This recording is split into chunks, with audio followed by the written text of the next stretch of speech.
Ah, vous êtes encore là? Je ne vous attendais plus. Ben, aucun changement de décor, si ce n'est de nouveaux yeux, pour, et d'entente, pour continuer l'incertitude à travers ou par l'image,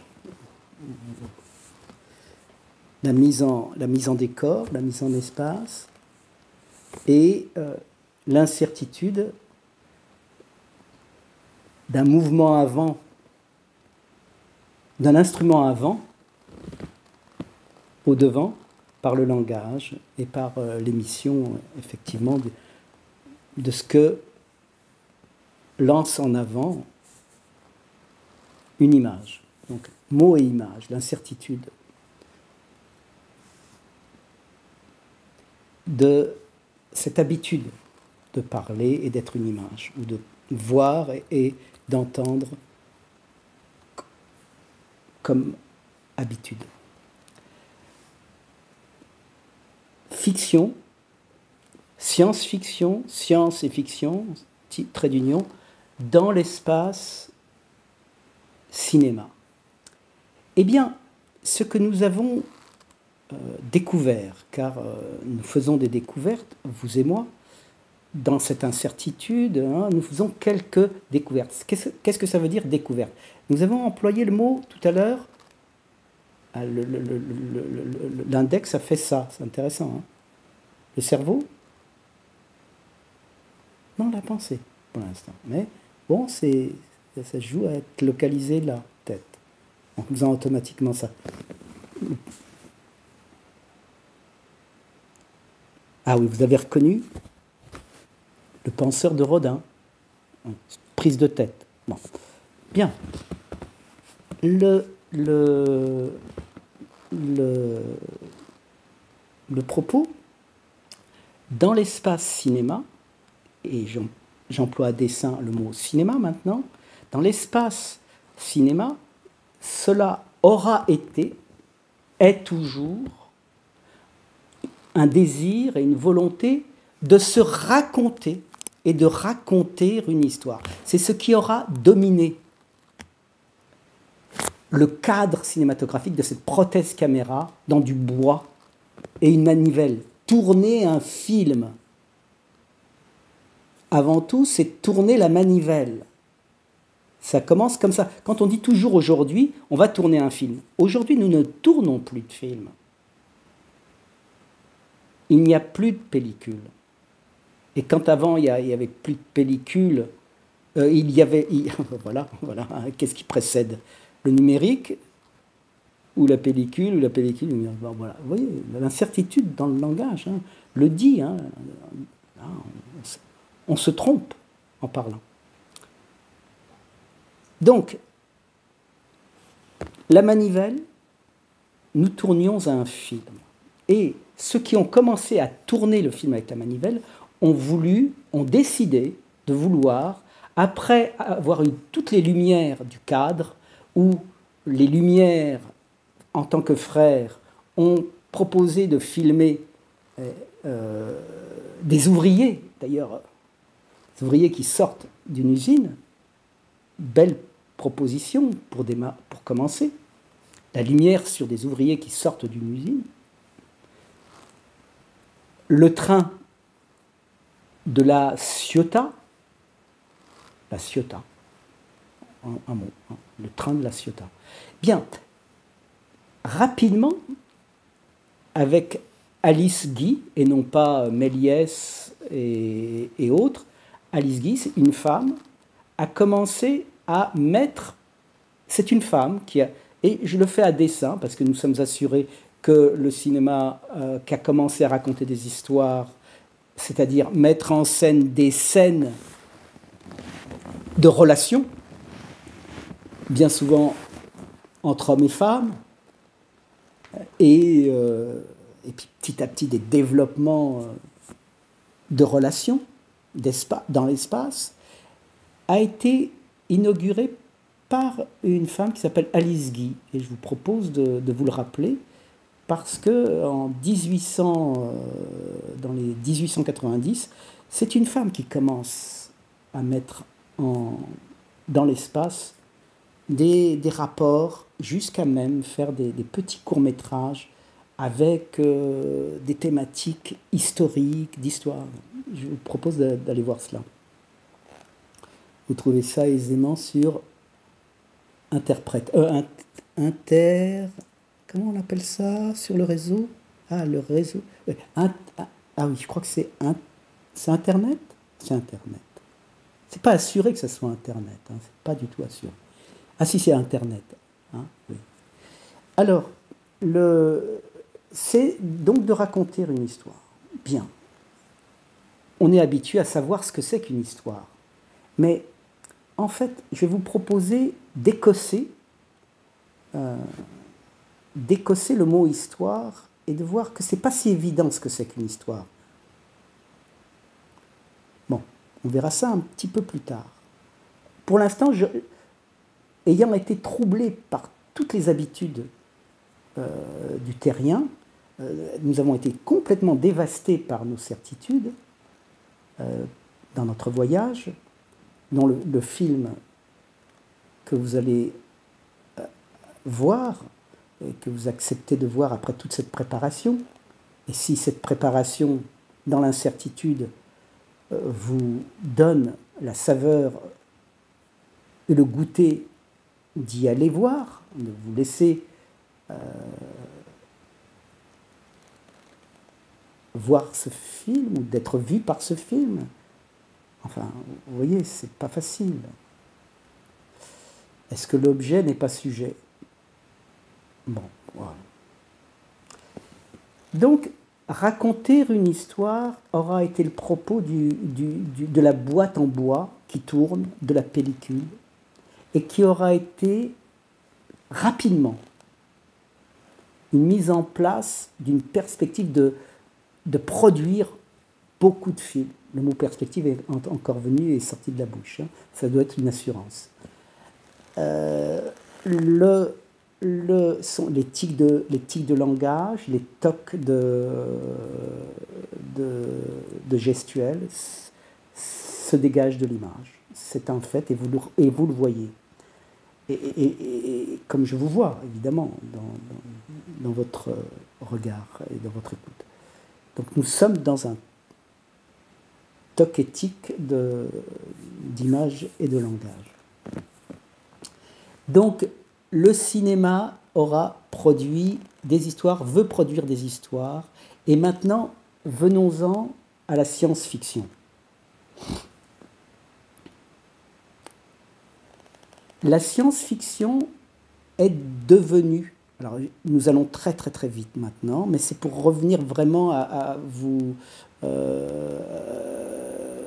sensibiliser, à nous sensibiliser ensemble, non pas dans un savoir, mais dans une recherche communale, commune, de ce qui n'est pas certain et qui est à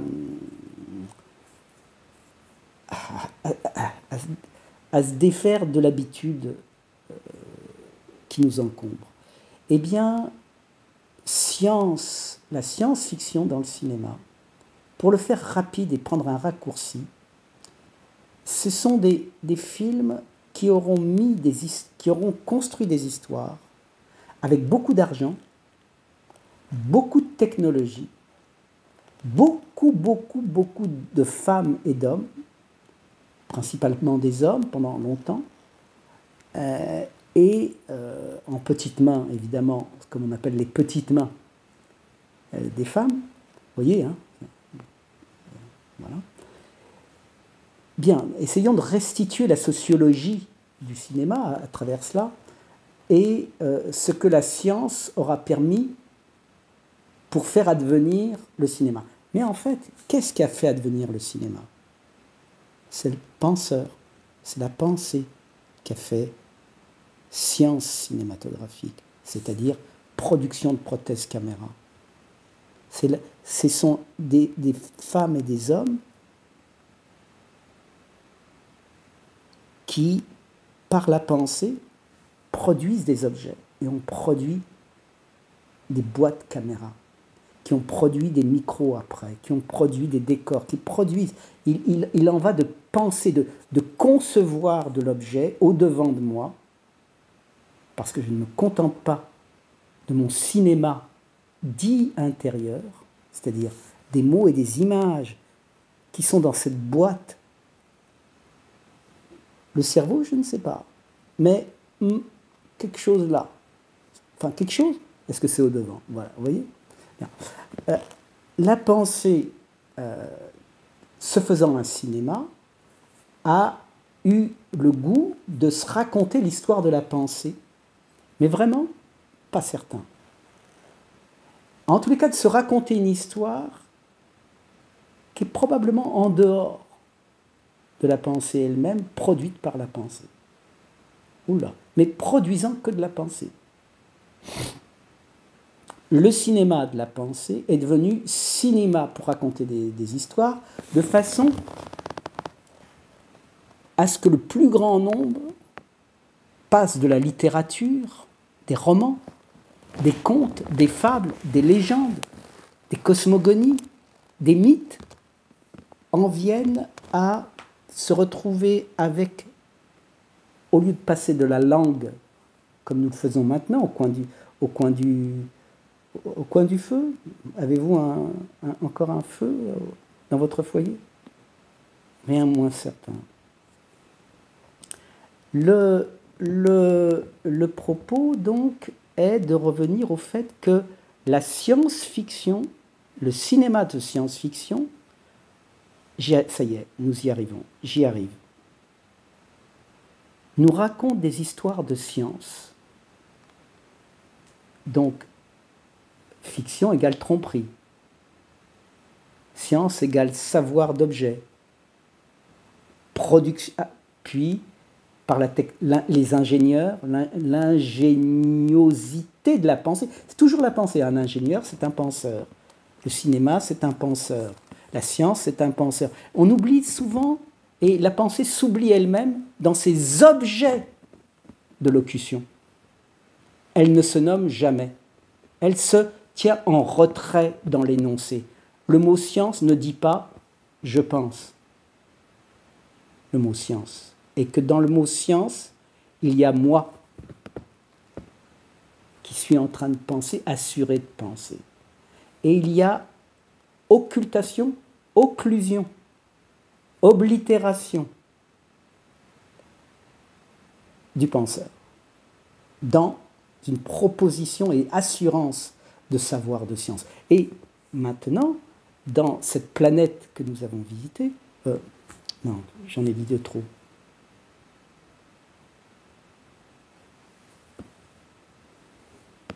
Il va falloir couper au montage. J'espère.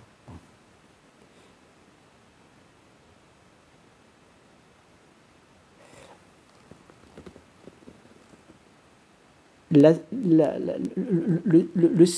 cinéma de la pensée qui est devenu cinéma industriel, c'est-à-dire pour le plus grand nombre, qui aura voulu et qui veut toujours faire que nous racontions des histoires de science, par l'ingéniosité de la pensée de science, qui sait maintenant comment produire, comment décrire, comprendre un objet, le mesurer, etc., etc., le reproduire ou inventer à partir d'une infirmité soi-disant, ou dit en passant, que nous serions infirmes de, et qu'il nous faille, de cette faille, nous relever de cette béance et de cette angoisse du vide, car la nature adore le... non, il paraît que la nature n'aime pas le vide. Le philosophe nous le dit toujours. La science nous dit... Si, mais en physique quantique, nous découvrons que dans le vide, il y a ils ont découvert des objets.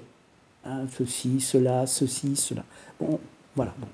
Ça, voyons. Mais nous verrons... Enfin, rien de certain.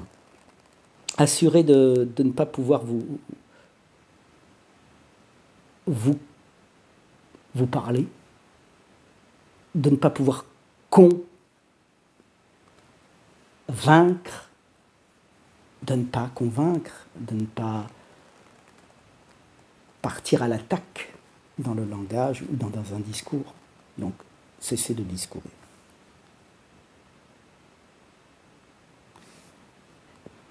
Cessant de discourir, l'incessante possibilité de nous inviter à considérer que le cinéma aura produit des histoires de science-fiction et des histoires qui nous préparent à la science de la technologie.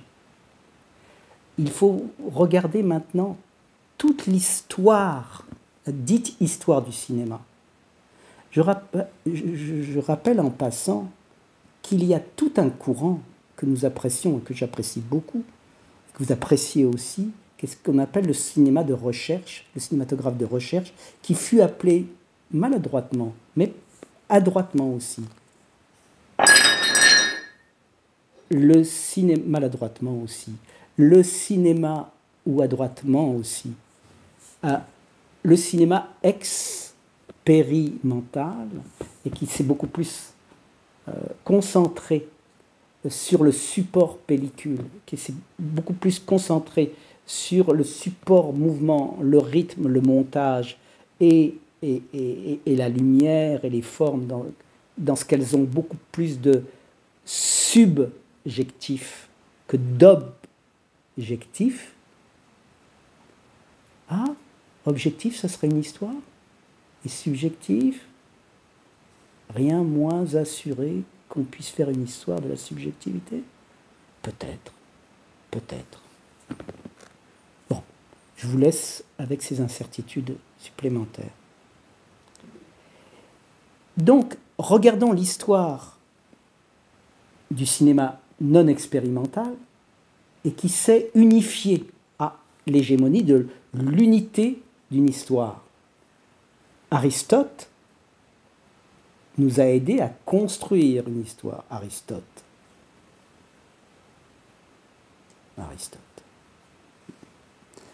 À construire une histoire, un début, un milieu, une fin.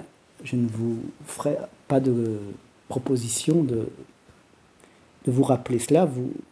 Les films, les histoires, vous les exposent tous les soirs, tous les jours, et dans toutes les vignettes que vous pouvez regarder, que nous regardons sur je ne sais plus. Alors, web, bien. Alors, la science-fiction est un produit de l'intention du cinéma qui est de raconter des histoires qui nous envoient dans une perspective de ce que va devenir notre monde, notre société, avec les moyens d'un savoir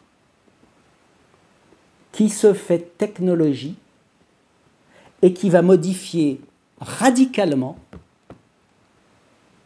à chaque étape d'un savoir qui se devient ingéniosité de la pensée pour devenir techné, pour que la pensée de technique, la techné de la pensée puisse passer avec passer du savoir, du concevoir à savoir, du savoir à l'ingéniosité de créer les moyens de ce savoir, c'est-à-dire la technologie, la logique de la techné, c'est-à-dire d'un savoir du faire, d'objet, oubliant ou emportant la subjectivité dans un même mouvement d'être un objet.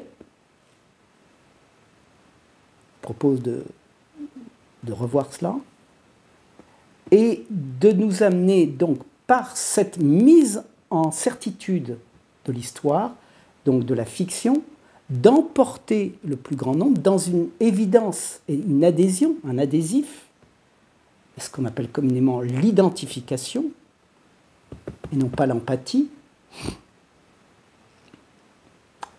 à l'histoire d'un devenir progrès, hein, le mot progrès, progressif, de ce que la science induit de changement dans un espace que l'on appelle social, que l'on appelle en fait d'abord monde, société, enfin peuple, après on peut... Voilà, mais je suis dans l'incertitude de mettre un mot avant l'autre. Voilà, on revient, il y a toute la logique de la raison ou pas, voilà, c'est un mot plutôt, voilà, nous ne sommes pas assurés, sauf celles et ceux qui ont la science de la rhétorique. La science de la rhétorique, le savoir de rhétorique, de tromper une histoire, la grammaire, bien, les images, les mots. Pour ne pas clôturer et pour laisser les suspensions à cet entretien troublant, pour déjà celui qui... Enfin, je ne sais pas.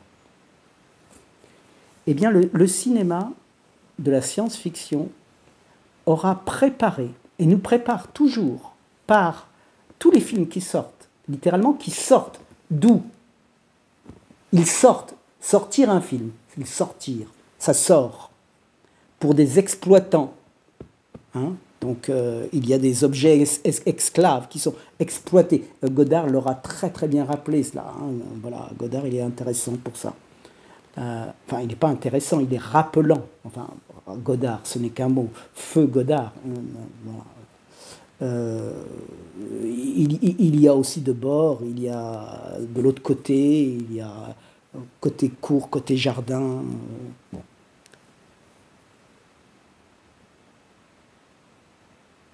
Eh bien, le cinéma de science-fiction prépare et nous assoit dans la certitude que la science en tant que savoir, savoir du penseur, du pensant, et de tout ce qui nous assure d'être des pensants de science, des pensants de raison, des pensants de fiction,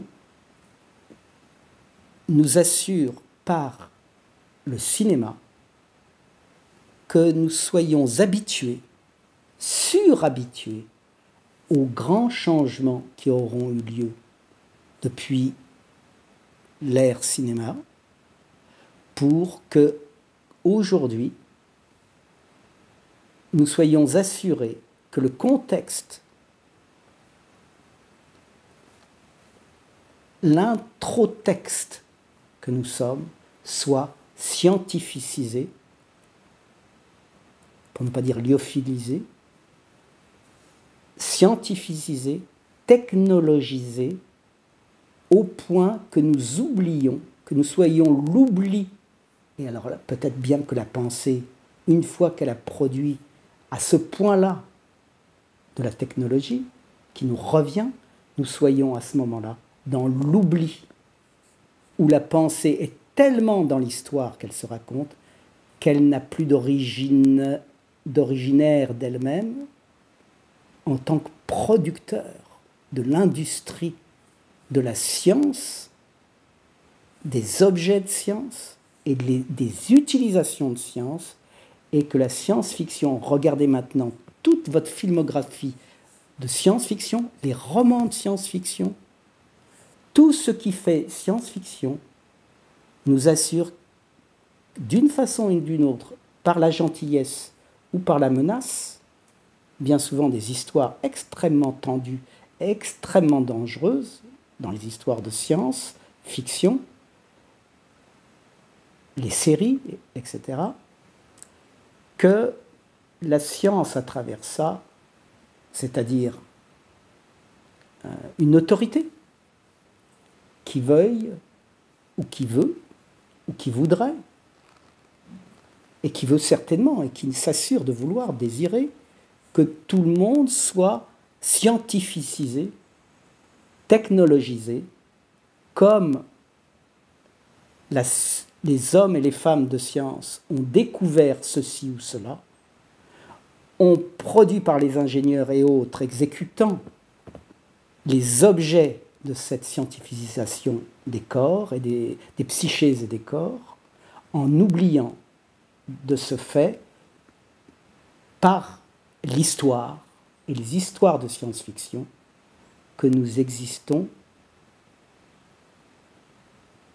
que nous n'existons pas, puisque ce qui fait autorité en tant qu'histoire, en tant que science-fiction, en tant que fiction de science, aussi, donc remise en perspective de la science en tant que certitude d'un savoir objectif, à genoux, ne sommes pas certains que la science fasse autorité en tant que savoir objectif, mais nous la remettons en perspective d'être elle-même une production d'un savoir de fiction, de tromperie, et qui plus est, par les objets techniques, nous envahir à tel point par les histoires, les productions de films que nous regardons, de nous habituer à ne plus être assis sur sa chaise et à se sentir tel quel.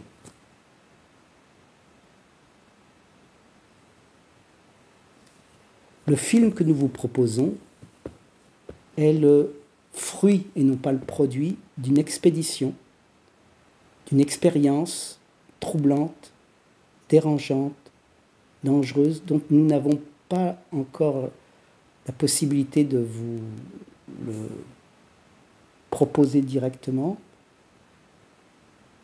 parce que voilà, il doit passer par